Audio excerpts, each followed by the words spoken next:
Hi hello ಎಲ್ಲರಿಗೂ ನಮಸ್ಕಾರ. Welcome back to Shushi's kitchen. ಇವತ್ತು ನನ್ನ ಕಿಚನಲ್ಲಿ ಸೋಯಾ ಗ್ರೇವಿ ತೋರಿಸ್ತಾ ಇದ್ದೀನಿ. ಇದನ್ನ ಮೀಲ್ ಮೇಕರ್ ಕೂಡ ಅಂತಾರೆ ನೋಡಿ. ಇದರಿಂದ ಟೇಸ್ಟಿಯಾಗಿರೋ ಗ್ರೇವಿ ಜೊತೆಗೆ ಚಪಾತಿನ ಮಾಡಿದ್ದೀನಿ. ಇದನ್ನ ಯಾವ ಥರ ಮಾಡೋದು ಅಂತ ಇವಾಗ ಬನ್ನಿ ನೋಡೋಣ. ನೋಡಿ, ಒಂದು ಪಾತ್ರೆಯಲ್ಲಿ 1-2 ಗ್ಲಾಸಷ್ಟು ನೀರು ಇಟ್ಕೊಂಡಿದ್ದೀನಿ. ಒಂದು 100 ಗ್ರಾಮು ನಾನು ಮೀಲ್ ಮೇಕರ್, ಸೋಯಾನ ಮೀಲ್ ಮೇಕರ್ ಅಂತಾರಲ್ಲ, ತಗೊಂಡಿದ್ದೀನಿ. ಸ್ಮಾಲ್ ಸೈಜ್ ತಗೊಂಡಿದ್ದೀನಿ ನಾನು. ಬಿಗ್ ಸೈಜ್ ಬಂದು ಪುಲಾವು ಬಿರಿಯಾನಿಗೆ ಚೆನ್ನಾಗಿರುತ್ತೆ. ಈ ಚಿಕ್ಕದು ಬಂದು ಗ್ರೇವಿಗೆ ಚೆನ್ನಾಗಿರುತ್ತೆ.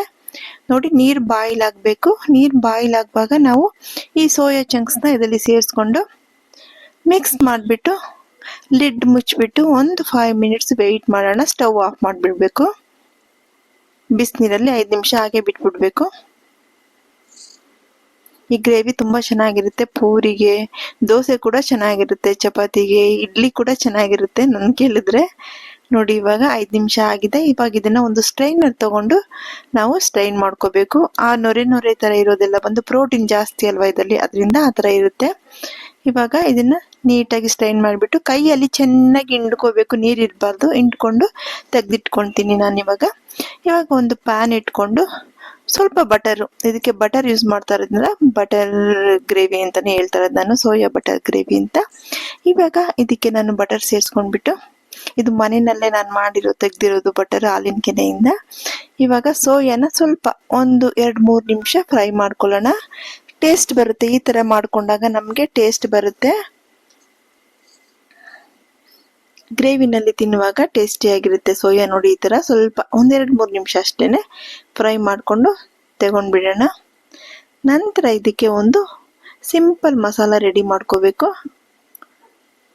ನೋಡಿ, ಟೊಮೆಟೊ 2 ಇಟ್ಕೊಂಡಿದ್ದೀನಿ. ಆನಿಯನ್ ದೊಡ್ಡದಾಗಿ 1 ತಗೊಂಡಿದ್ದೀನಿ. ಸ್ವಲ್ಪ ಒಣಗಿದ ಕೊಬ್ಬರಿ ಇದ್ಬೇಕು. ಒಣಗಿದ ಕೊಬ್ಬರಿ ಒಂದು ಸ್ವಲ್ಪನೇ ಸ್ವಲ್ಪ, ಮತ್ತೆ 2 ಬೇ ಲೀಫು, 2 ಚಕ್ಕೆ, 2 ಲವಂಗ, 1 ಏಲಕ್ಕಿ, 2 ಗ್ರೀನ್ ಚಿಲ್ಲಿಸ್ ಇಷ್ಟು ಇಟ್ಕೊಂಡಿದ್ದೀನಿ. ಇದನ್ನಿಷ್ಟನ್ನು ಫ್ರೈ ಮಾಡ್ಕೋಬೇಕು. ಇದಕ್ಕೂ ಬಟರೇ ಸೇರಿಸ್ಕೊತಾ ಇದ್ದೀನಿ ನಾನು, ಮನೆಯಲ್ಲೇ ಮಾಡಿರೋ ಬಟರ್ ಅದು. ಇವಾಗ ಹೋಲ್ ಗರಂ ಮಸಾಲ ಅಂದ್ರೆ ಬೇ ಲೀಫು, ಸ್ವಲ್ಪ ಆಯಿಲ್ ಕೂಡ ಸೇರಿಸ್ಕೊತಾ ಇದ್ದೀನಿ.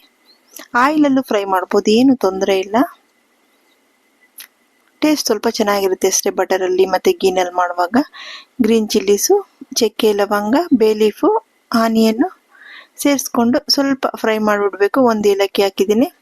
ಫ್ರೈ ಮಾಡಿ ನಂತರ ನಾವು 2 ಟೊಮೆಟೊ ಇಟ್ಕೊಂಡಿದ್ದೀವಲ್ವ, ಟೊಮೆಟೊನ ಸೇರಿಸ್ಕೊಂಡು ಫ್ರೈ ಮಾಡ್ಕೋಬೇಕು. ಮತ್ತೆ ಒಣಗಿದ ಕೊಬ್ಬರಿ ಇರುತ್ತೆ, ಎಲ್ಲರ ಮನೆಯಲ್ಲೂ ಇರುತ್ತೆ ಒಣಗಿದ ಕೊಬ್ಬರಿ. ಕೊಬ್ಬರಿ ತೆಂಗಿನಕಾಯಿ ಬಂದು ಅದೇ ಸ್ವಲ್ಪ ದಿನ ಆದ್ರೆ ದೇವ್ರಿಗೆ ಇಟ್ಟಿರೋದೆಲ್ಲ ಇರುತ್ತೆ ನೋಡಿ, ಅದೆಲ್ಲ ಬಂದು ಈ ತರ ಡ್ರೈ ಕೊಬ್ಬರಿ ಆಗ್ಬಿಡುತ್ತೆ. ಅದನ್ನ ಹೊಡೆದ್ಬಿಟ್ಟು ನಾವು ಫ್ರಿಜ್ಜಲ್ಲಿ ಇಟ್ಕೊಂಡಿದ್ರೆ ಅವಾಗ ಚಿಕನ್ ಸಾರಿಗೆಲ್ಲ ಯೂಸ್ ಮಾಡ್ಕೊಂಡು ತುಂಬಾ ಚೆನ್ನಾಗಿರುತ್ತೆ. ಇವಾಗ ಫ್ರೈ ಆದ ನಂತರ ಒಂದು 1/4 ಗ್ಲಾಸ್ ವಾಟರ್ ಹಾಕಿದಿನ ಸ್ವಲ್ಪ ಸ್ಮೂತ್ ಆಗಿ ಬೇಯಕ್ಕೆ ಬಿಡೋಣ. ಸಾಫ್ಟ್ ಆಗಬೇಕು ಟೊಮೆಟೊ ಎಲ್ಲ.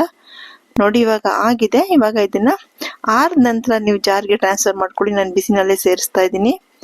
ಸೇರಿಸ್ಬಿಟ್ಟು ಪಕ್ಕದಲ್ಲಿಟ್ಟು ಆರಕ್ಕೆ ಬಿಡ್ತೀನಿ.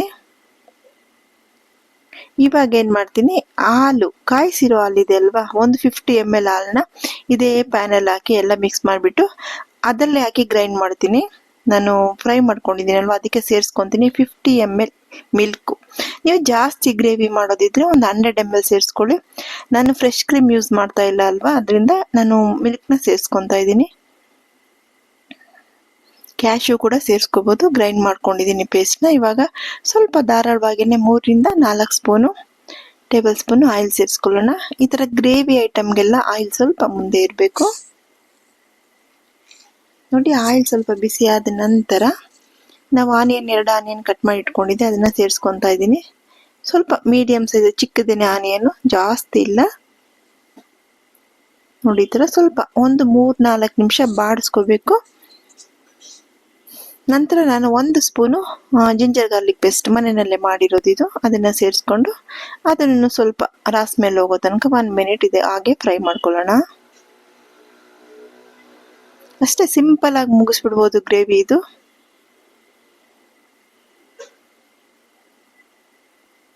ಒಂದು 5-6 ಜನಕ್ಕೆ ಸರ್ವ್ ಮಾಡ್ಬೋದು ನಾನು ಮಾಡ್ತಾ ಇರೋ ಗ್ರೇವಿ. ನೋಡಿ, ಈ ತರ ಮಿಕ್ಸ್ ಮಾಡ್ಕೊಂಡು ಸ್ವಲ್ಪ ರಾಸ್ ಮೇಲೆ ಹೋಗೋ ತನಕ ಹಾಗೆ ಫ್ರೈ ಮಾಡ್ಕೊಳ್ಳೋಣ.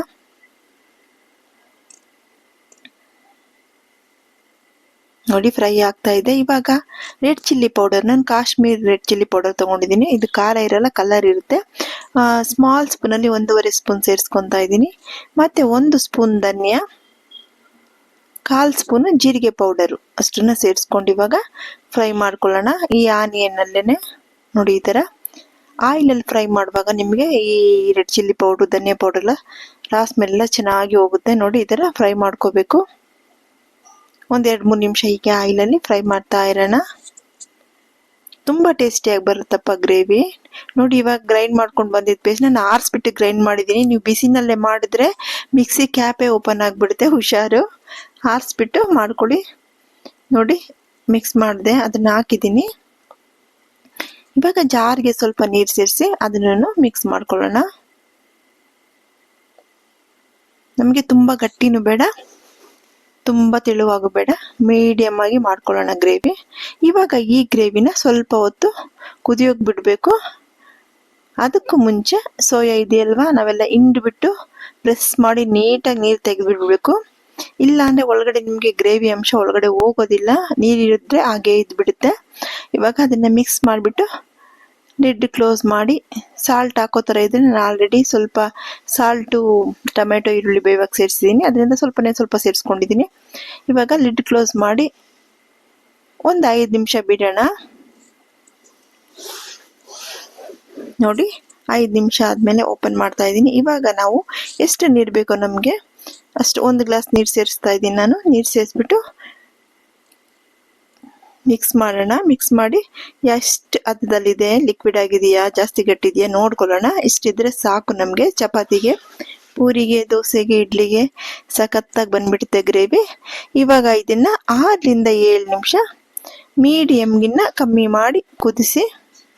ಎಲ್ಲ ಮಸಾಲೆಲ್ಲ ಆಲ್ರೆಡಿ ಬೆಂದಿದೆ ಅಲ್ವಾ, ಇದನ್ನು ಒಂದು 6-7 ನಿಮಿಷ ನೀಟಾಗಿ ಕುದಿಸಿದ್ರೆ ನೋಡಿ ಈ ಥರ ಬರುತ್ತೆ.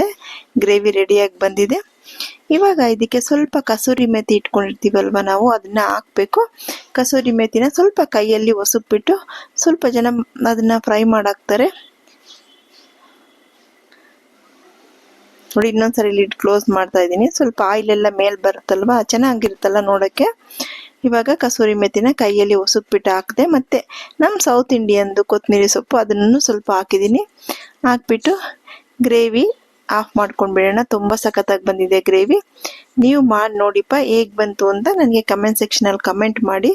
ತುಂಬ ಟೇಸ್ಟಿಯಾಗಿರುತ್ತೆ. ನನ್ನ ಚಾನಲ್ನ ಯಾರ್ಯಾರು ನೋಡ್ತಾ ಇದ್ದೀರೋ ಸಬ್ಸ್ಕ್ರೈಬ್ ಮಾಡಿ ನೋಡಿ, ಲೈಕ್ ಮಾಡಿ, ಕಮೆಂಟ್ ಮಾಡಿ, ಆಯಿತಾ? ನೆಕ್ಸ್ಟ್ ರೆಸಿಪಿನಲ್ಲಿ ಮೀಟ್ ಮಾಡೋಣ. ಇವತ್ತು ಈ ರೆಸಿಪಿನ ನಿಮಗೆ ಶೇರ್ ಮಾಡ್ತಾ ಇದ್ದೀನಿ. ನೋಡಿ, ಸಖತ್ತಾಗಿ ಬಂದಿದೆ. ನಾನು ಚಪಾತಿ ಜೊತೆಗೆ ಮಾಡಿದ್ದೀನಿ. Thank you.